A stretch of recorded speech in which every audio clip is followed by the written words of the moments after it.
The first time I saw Lieutenant Maya Kessler, I made the same mistake every warrior in the Galactic Combat Initiative made. I thought she would break. Let me be clear about something. My name is Vorath, and I have served in 17 planetary campaigns across 9 star systems. I have watched entire battalions crumble under the weight of our training protocols. I have seen species with exoskeletons crack, beings who could lift hover tanks collapse from exhaustion, and soldiers bred specifically for warfare beg for mercy before the 3rd rotation ended. And then this human walked into our facility on Outpost 7 with a duffel bag slung over one shoulder and a smile that could only be described as disturbingly cheerful. "Hi," she said, waving at me like we were meeting at some social gathering instead of the most brutal military installation in 3 sectors. "I'm Maya. Where do I sign in?" I stared at her.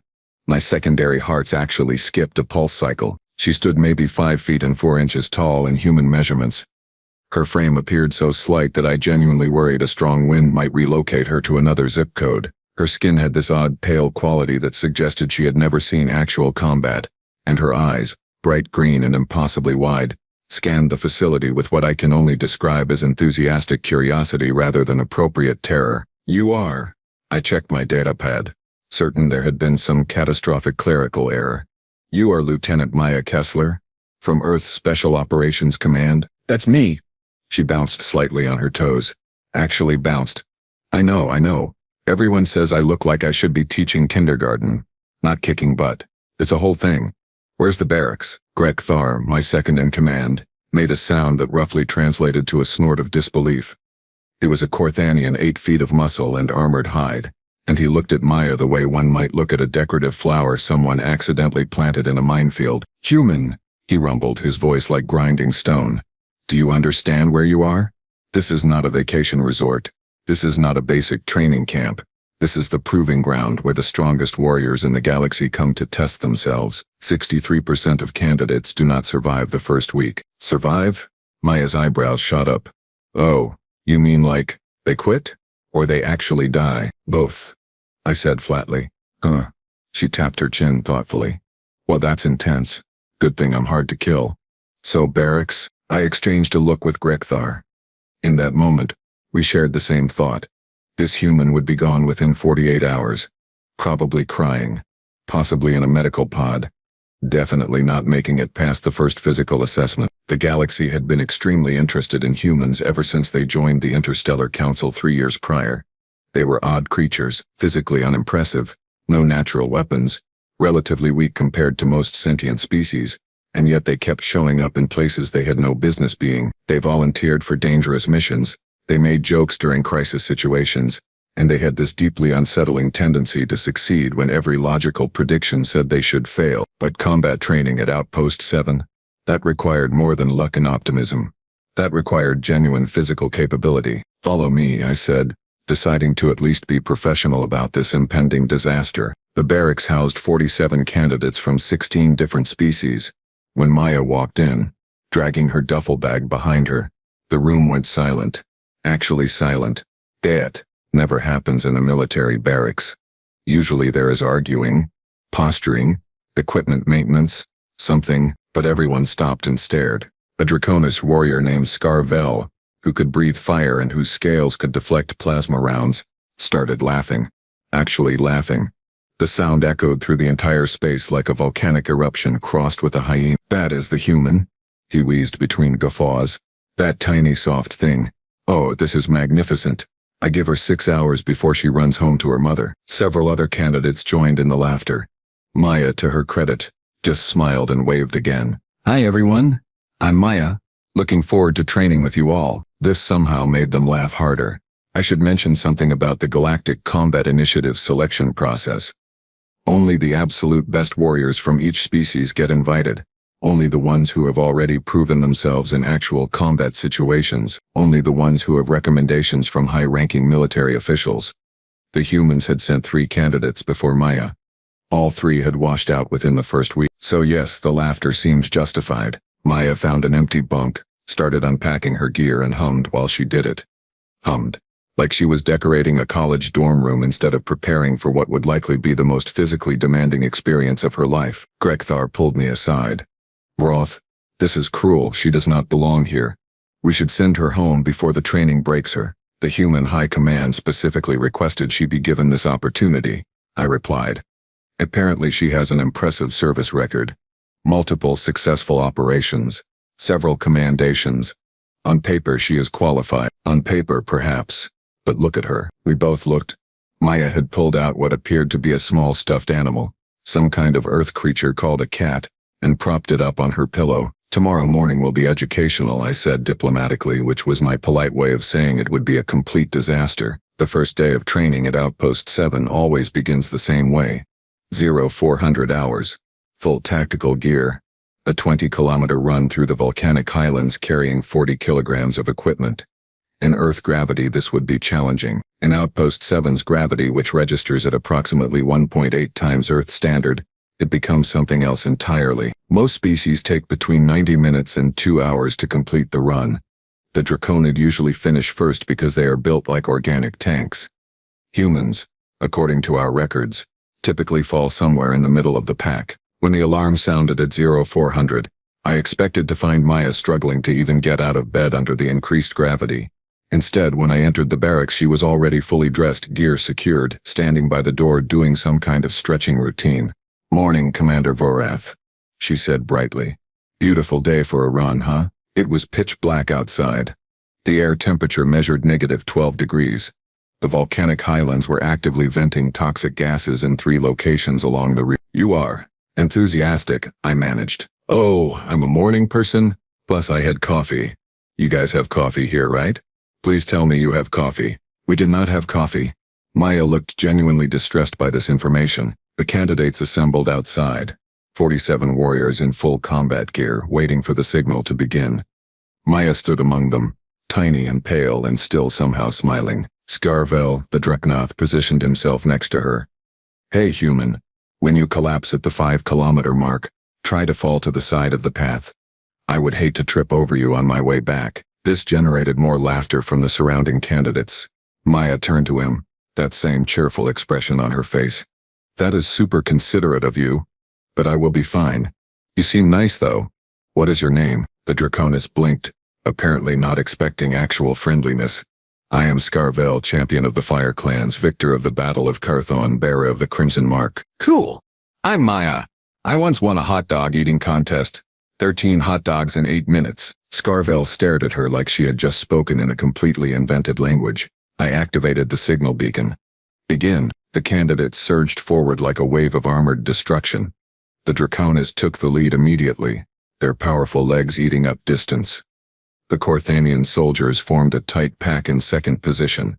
The insectoid Clixthar moved with their characteristic skittering efficiency. And Maya, she started running at what appeared to be a comfortable jog. Not sprinting, not struggling, just jogging. Like she was out for a casual morning exercise session. By the 3-kilometer mark, she had fallen to the back of the pack. The other candidates had left her behind, probably assuming she would drop out any moment. Grekthar and I monitored the run from our command hover vehicle, tracking each candidate's progress through their biomonitors. "The human's heart rate is elevated but stable," Grekthar observed, studying the readouts. "Her respiration is controlled. She appears to be pacing herself." "Smart," I admitted. "But pacing will not help when her muscles start failing under the increased gravity." By the 10-kilometer mark, something interesting started happening. The Draconis in the lead positions began slowing down. Not dramatically but measurably. Their biosigns showed increasing strain. The Corthanian pack had spread out with several members falling back. Maya maintained her steady jog. By 15 kilometers, Scarvel was visibly laboring. His breathing had become ragged, his steps less certain. Other candidates were walking now, their bodies reaching their limits. Maya kept jogging. "This is unusual," Grekthar said slowly. By 18 kilometers, Maya had passed 7 candidates who had slowed to a walk or stopped entirely. Her heart rate had increased, yes, but not to dangerous levels. Her stride remained steady, mechanical, relentless. "What is she doing?" I muttered, genuinely confused now. At the 20-kilometer mark, Scarvel crossed first, collapsing immediately after. 3 other Draconis finished within minutes of each other, followed by a cluster of Corthanian soldiers. They all looked destroyed, their bodies pushed to absolute limits. Maya finished in the middle of the pack exactly as expected for a human. Except she did not collapse. She did not even bend over to catch her breath. She just stopped running, put her hands on her hips and smiled. That was fun. A little warm toward the end though. Is there water? Scarvel, still lying on the ground trying to remember how breathing worked, turned his head to stare at her with an expression of pure confusion. You, he gasped. You are not even tired? Oh, I'm tired. But we have a lot more training today, right? No point wasting energy on unnecessary displays. She patted him on his armored shoulder and walked toward the water station. Grekthar and I looked at each other. That was not normal human performance, he said quietly. No, I agreed. It was not. The rest of the day followed standard protocol. Hand-to-hand combat drills, weapons training, tactical simulations. By the evening, most candidates were struggling to even stand upright. Maya, impossibly, still looked functional. At dinner, I approached her table. She was eating something that smelled vaguely toxic, some kind of human field ration, and appeared to be enjoying it. Lieutenant Kessler, I said, you performed adequately today. Thanks, Commander. This is harder than I expected. Honestly, that gravity is no joke. How did you prepare for this assignment? She swallowed a bite of her meal. Oh, you know, standard special operations conditioning. Lots of running, lots of functional strength training. Plus, I grew up in Colorado, which is high altitude, so my cardiovascular system is pretty efficient. Also, my grandmother was absolutely terrifying and made me do farm work every summer, so that probably helped. This explanation made zero sense to me. You trained by doing agricultural labor? Yep. Hauling hay bales, fixing fences, chasing chickens. You ever try to catch a chicken that doesn't want to be caught? Best agility training ever. I stared at her. I do not understand humans, I said finally. Most people don't. She agreed cheerfully. Want to try some of my trail mix? It has chocolate chips. I declined. That night I reviewed her service record more carefully. Multiple successful operations, yes. Several commendations. Absolutely. But the details were classified at levels I did not have clearance to access. Whatever she had done to earn those commendations, Earth's military considered it sensitive enough to keep under serious wraps. The next morning began with what we called the gauntlet, an obstacle course designed by military engineers who were probably trying to build the worst possible experience for biological organisms. Walls to climb, trenches to cross, simulated enemy fire. Sections filled with various atmospheric irritants. The whole thing stretched for 2 kilometers of pure suffering. The record was held by a Korthanian warrior named Vekthor who had completed it in 14 minutes. Most candidates took between 20 and 30 minutes. Some never finished at all. When Maya stepped up to the starting line, Scarvel, who had apparently decided to make antagonizing her his personal mission, called out from the observation area, "Human, if you survive this, I will personally teach you the proper way to hold a plasma rifle. You are doing it wrong." Maya turned and waved. That's sweet. Thanks for the offer. The signal sounded. She exploded forward, and I mean exploded. The first obstacle was a 3-meter wall. Most candidates scaled it carefully, finding handholds, pulling themselves up with controlled effort. Maya hit that wall at full speed, jumped, caught the top edge with both hands, and in one fluid motion pulled herself up and over like gravity had personally offended her ancestors. The second obstacle was a water pit filled with simulated toxic liquid. Most candidates waded through cautiously. Maya dove in, swam across like some kind of aquatic predator, and emerged on the other side in seconds. What is she doing? Grekthar asked, watching the monitors with growing disbelief. I have no idea, I admitted. The obstacle course had sections specifically designed to be painful. Sharp objects, extreme temperatures, things that would tear unprotected skin. Maya went through them like they were minor inconveniences. At the 12-minute mark, she crossed the finish line. 12 minutes, 2 minutes faster than the standing record. She stood there, breathing hard now, yes, covered in mud and artificial blood and probably regretting several life choices, but standing and smiling. The observation area had gone completely silent. Maya looked up at us, gave a thumbs-up gesture that apparently meant success in human culture, and called out, "That was intense. Can I go again?" Scarvel's jaw was hanging open so far I worried it might become dislocated. He started, then stopped, unable to find words. Broke the record, Grekthar finished quietly. A human just broke our facility record. This was when I realized we might have drastically underestimated Lieutenant Maya Kessler, and this was when things started getting really interesting. The atmosphere in Outpost 7 changed after Maya demolished the obstacle course record. The laughter stopped. The dismissive comments evaporated. Instead, the other candidates started watching her with something I can only describe as confused wariness, like they had just discovered their pet house cat was actually a miniature apex predator, which, as it turned out, was not an inaccurate assessment. Day 3 brought combat evaluations. This was where candidates demonstrated their fighting capabilities against progressively difficult opponents, both simulated and real. The evaluation system was simple. Win your matches, advance to harder opponents, lose too many matches, wash out of the program. Most candidates approached combat day with grim determination. It was the make-or-break moment, the test that separated genuine warriors from merely physically capable individuals.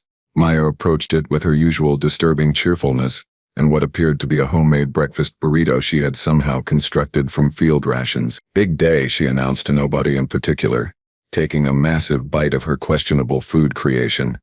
Combat assessments are my favorite. Scarvel, who had been pointedly avoiding her since the obstacle course incident, finally broke his silence. Human. Maya. I must ask. How did you complete the gauntlet so quickly? What technique did you use? She looked genuinely surprised by the question.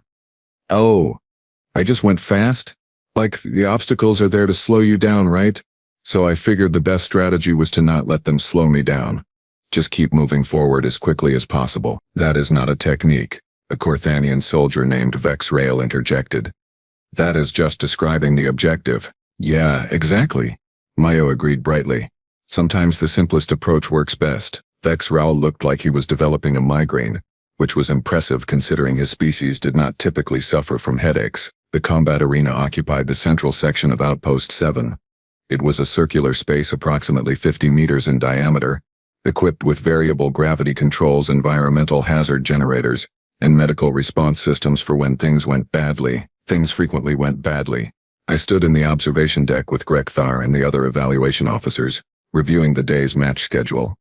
Maya was slotted against a Klixthar warrior named Scree for her first bout. The insectoid species possessed incredible speed, natural armor plating, and limbs that could strike with enough force to dent reinforced steel. Standard match rules, Grekthar recited into the communication system. Non-lethal force only. Fight continues until surrender, incapacitation, or referee stoppage. Contestants ready. In the arena below, Scree clicked his mandibles together in what I recognized as anticipatory excitement. His compound eyes tracked Maya's movements as she stretched her arms over her head, rolling her shoulders like she was preparing for a light workout. Ready, she called up. Begin. Scree moved first, launching himself across the arena with that characteristic insectoid burst of speed. His attack pattern was sound, approaching from an angle that would limit Maya's escape options, forelimbs extended for a grappling strike. Maya did not try to escape. Instead, she stepped forward into his attack, dropped below his extended limbs, and drove her shoulder into what I vaguely recognized as a vulnerable joint section in Scree's thorax. The Klixthar warrior crashed to the ground in a tangle of limbs. Before he could recover, Maya had somehow positioned herself on his back, one arm wrapped around his neck segment in what humans apparently called a chokehold. Tap out, she said cheerfully. No shame in it. You came in super fast. Scree struggled for approximately 4 seconds before making the universal submission gesture. The entire match had lasted maybe 10 seconds. Well, said Grekthar into the stunned silence. That was efficient. Mia's second match was against a Draconis heavy fighter. Her third was against a Corthanian shock trooper. Her fourth was against a species I had never encountered before, something with tentacles and attitude problems. She won them all, not closely, not by lucky breaks or technical decisions. She won them decisively, quickly, and with what appeared to be minimal effort. By her 6th match of the day, word had spread throughout the facility. The viewing gallery was packed with off-duty personnel and candidates who had finished their own evaluations. Everyone wanted to see the tiny human who was systematically dismantling opponents who outweighed her by 100 kilograms or more. Her 6th opponent was a special request. Scarvel had volunteered. I must know, the Draconis warrior announced as he entered the arena. I must understand how you fight, so I challenge you properly. Human to Draconis, warrior to warrior. Maya grinned. Actually grinned. Oh, this will be fun. You seem really strong. I am strong, Scarvel confirmed. I am also fast, durable, and trained in 17 combat disciplines. I have fought in 32 battles. I have defeated champions from 6 species. You should be honored. I totally am. Ready when you are. The referee signal sounded. Scarvel did not make the mistake of underestimating Maya this time. He approached carefully. Guard up, testing her responses with probing strikes. His technique was actually beautiful to watch. Each movement precise and powerful. Maya defended casually, slipping punches, redirecting kicks, moving just enough to avoid contact while studying his patterns. "You are good at this," she commented while dodging a strike that would have removed her head from her shoulders. "Very technical, I like it." Scarvel pressed the attack, increasing speed and power. His strikes began coming in combinations, high, low, middle, testing multiple defensive zones simultaneously. Maya kept slipping them, her movements becoming almost dance-like, flowing from one defensive position to another. "Stop dodging and fight." Scarvel roared in frustration. "Okay." Maya agreed. She stopped moving backward. Scarvel threw a massive overhand right, putting his full power into a strike designed to end the match immediately. Maya stepped inside his guard, caught his extended arm, used his own momentum against him, and executed what I later learned was called a hip throw in human martial arts. Scarvel, all 200 kilograms of armored Draconis warrior, flew through the air and crashed into the arena floor hard enough to crack the reinforced surface. Before he could even process what had happened, Maya had transitioned to an arm lock, hyperextending his elbow joint to the edge of structural failure. "Tap or snap," she said, still cheerful despite basically holding his arm hostage. "Your choice, big guy." Scarvel tapped. The viewing gallery erupted in chaos. Not cheering exactly, more like confused shouting in multiple languages, everyone trying to process what they had just witnessed. Maya released the arm lock and offered Scarvel her hand to help him up. He stared at it for a long moment before accepting. "How?" he asked simply. "Leverage, timing, and a lot of practice," Maya said. "Also, you telegraph your power strikes with a slight shoulder dip. Really small.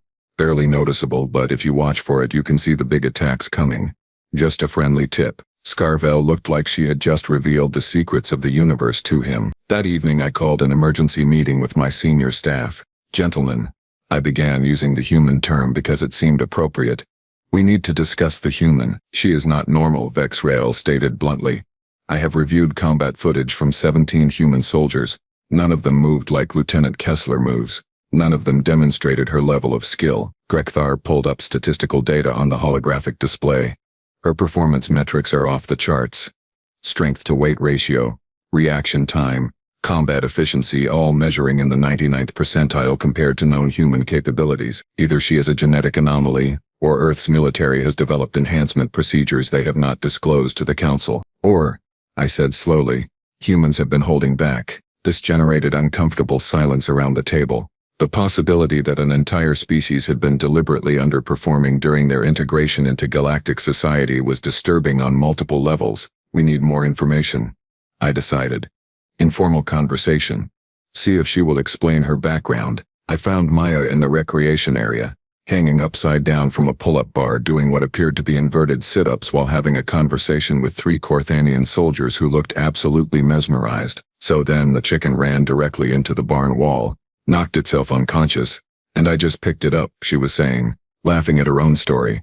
"Easiest capture ever." "Your planet has hostile avian species?" one of the Corthanians asked seriously. "What?" "No, chickens are not hostile.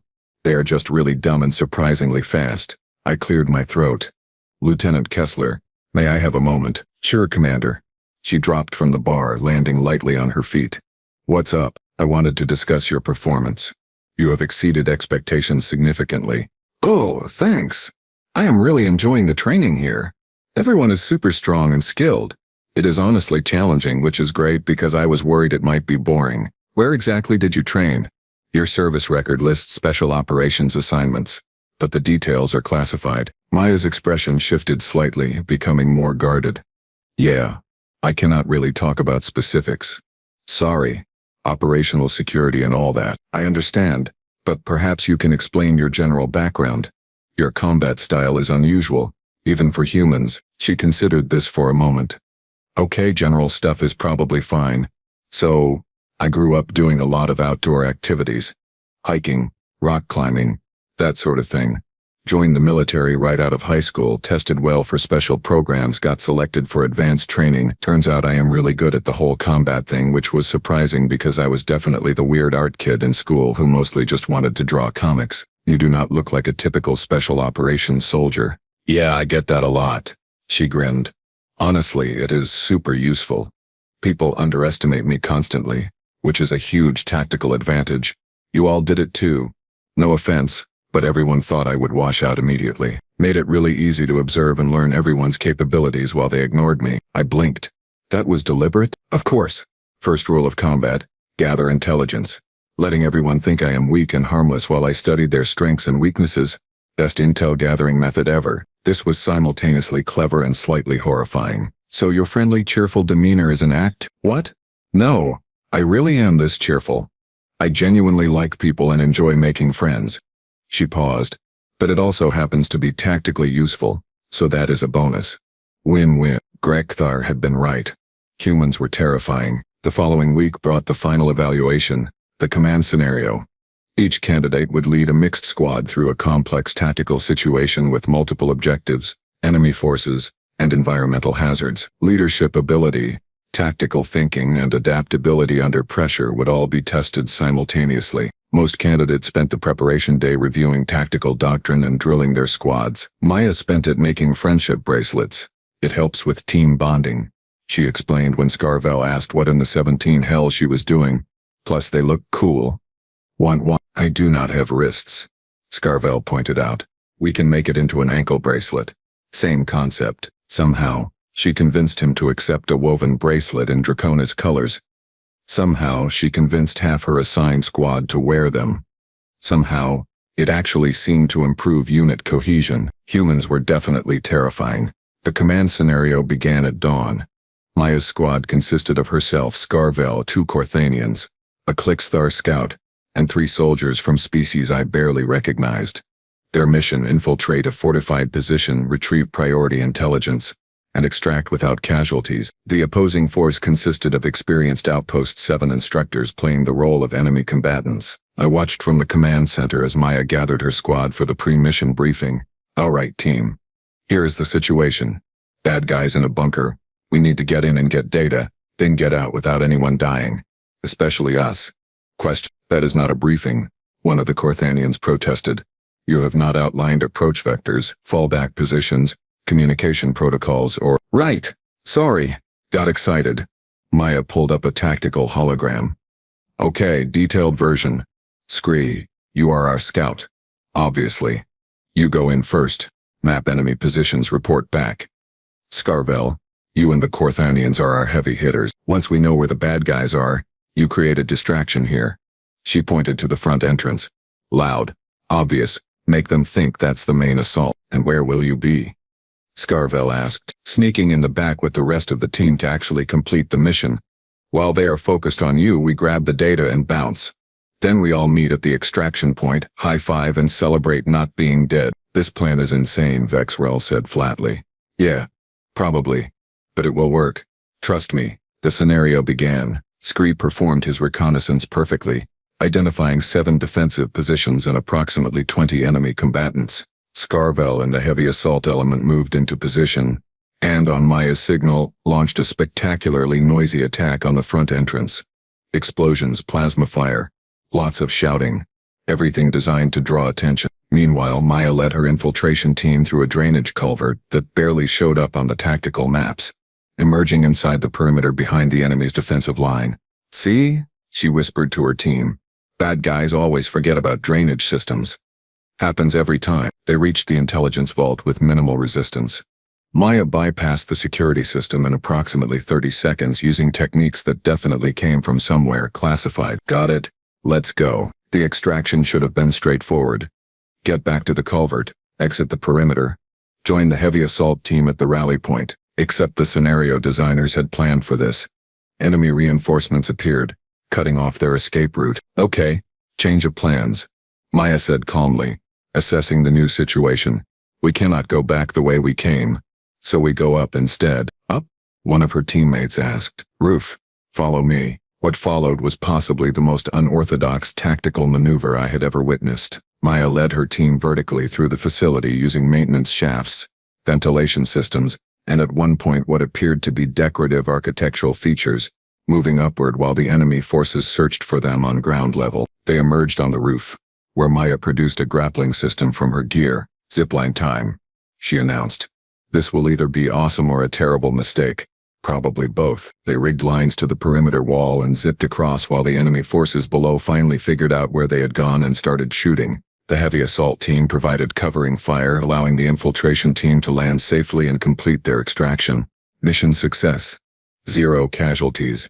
Objective completed in record time. Maya high-fived everyone exactly as promised. In the debriefing, the senior tactical instructor looked like he was having some kind of existential crisis. "Lieutenant Kessler," he began slowly, "your plan was reckless, improvised, and violated approximately 14 standard tactical protocols." "Yep," Maya agreed. "It also worked perfectly. Your team coordination was excellent, your adaptability under changing conditions was superb, and your unconventional approach completely overwhelmed the defensive force." "Thank you. I hate that it worked," he admitted. "That is fair." The final rankings were posted the following morning. Of the original 47 candidates, 19 had washed out. Of those remaining, rankings determined their placement in advanced combat specializations. Maya Kessler ranked first. Not first among humans. Not first in her weight class. First overall above every Draconith heavy fighter, every Korthanian shock trooper, every specialized warrior from 16 different species. First, Scarvel found her in the commissary, celebrating with what appeared to be an entire cake she had somehow acquired. "Human. Maya, I must apologize." She looked up, frosting on her nose. "For what? For underestimating you. For mocking you. For assuming you were weak because you are small." "Oh, that is okay. Everyone did that. No hard feelings." She offered him a fork. "Want some cake?" He accepted the fork, which looked comically tiny in his massive clawed hand. "You are the finest warrior I have trained with. It is an honor to have fought alongside you." "Ah, that is really sweet. You are pretty awesome too. That fire-breathing thing you do is so cool." They ate cake together in companionable silence for a moment before Scarvel asked the question that had been bothering him. "Why did you let us underestimate you? You could have demonstrated your abilities immediately." Maya swallowed a bite of cake and considered the question. "Because I wanted to see what everyone could really do. If I came in and dominated from day one, everyone would have adjusted their behavior. They would have held back, been cautious, tried to counter me specifically. But by seeming harmless, I got to see everyone at their actual best. Learned way more that way." "You were studying us." "Yep. Also, it was kind of fun watching everyone's faces when they realized the tiny human could actually fight. The looks were priceless." Scarvel made a sound that might have been a laugh. "You are devious." "Thank you." On my final day at Outpost 7 before rotation, I found Maya doing pull-ups while having yet another conversation, this time explaining human music to a confused Klicksthar soldier. "Lieutenant Kessler." "A moment?" "Sure, Commander." She dropped from the bar. "What can I do for you?" "I wanted to thank you." "For what?" "For teaching me that assumptions are dangerous. For reminding me that capability and appearance do not always correlate. For showing everyone here that underestimating an opponent is the fastest way to lose." She smiled that bright, genuine smile. "You are welcome. But honestly, you would have figured that out eventually. Humans are just really good at being underestimated. It is kind of our thing." "Is every human as capable as you?" "Oh no, I am definitely on the high end of the skill curve. But most humans are way tougher and more adaptable than we look. It is a survival trait from our evolution, I think.